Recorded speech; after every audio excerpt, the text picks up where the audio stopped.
ধানক্ষেতে ইঁদুর কাঠবিড়ালির কাণ্ড, শিশুদের চোখে প্রকৃতির আনন্দ। আলতাপোল গ্রাম উপজেলার এক কৃষকের ধানক্ষেত। রুশা, আব্দুর রহমান ও মুনতাসির। ধানক্ষেত মানেই সোনার ফসলের মাঠ। এই মাঠেই হাসে গ্রামীণ জীবন। এই মাঠেই ঘাম ঝরে কৃষকের আর খেলে বেড়ায় প্রকৃতির প্রাণেরা। কিন্তু মাঝে মাঝে তাদের কিছু ছোট্ট দুষ্টামি হয়ে যায় কৃষকের মাথা ব্যথা। আজ আলতাপোল গ্রামের এক কৃষক পেতেছেন এক মজার ফাঁদ।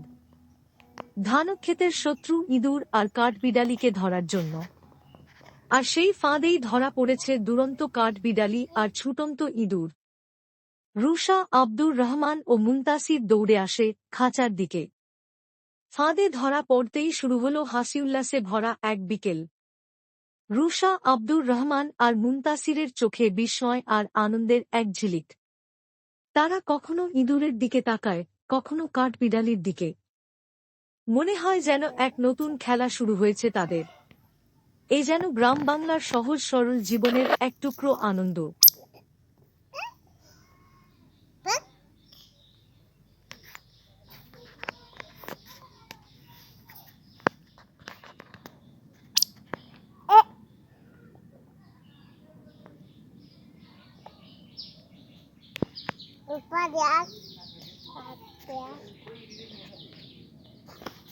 ঘাসে উঠতে বাবু এইটি ঘাসে উঠতে পারে কাজলাল জমি চলে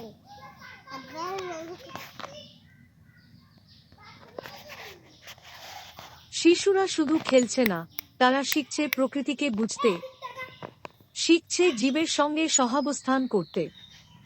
ধানক্ষেতের পাশে বসে তারা গল্প করছে, হাসছে আর শেখে নিচ্ছে ফসল রক্ষার মধ্যেও থাকতে পারে মমতার জায়গা। দিনের শেষে যখন সূর্য ডোবে, তারা ইঁদুর আর কাঠবিড়ালিকে ছেড়ে দিল মুক্ত প্রকৃতির কোলে।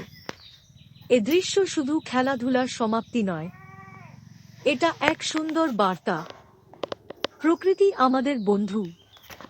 বন্ধুর সঙ্গে লড়াই নয়, দরকার বোঝাপড়া, সহাবস্থান। আজকের এই ছোট্ট ঘটনাটা আমাদের শেখায়, গ্রাম বাংলার শিশুরা এখনো প্রকৃতির কাছ থেকেই শেখে আনন্দ, শিক্ষা আর ভালোবাসা।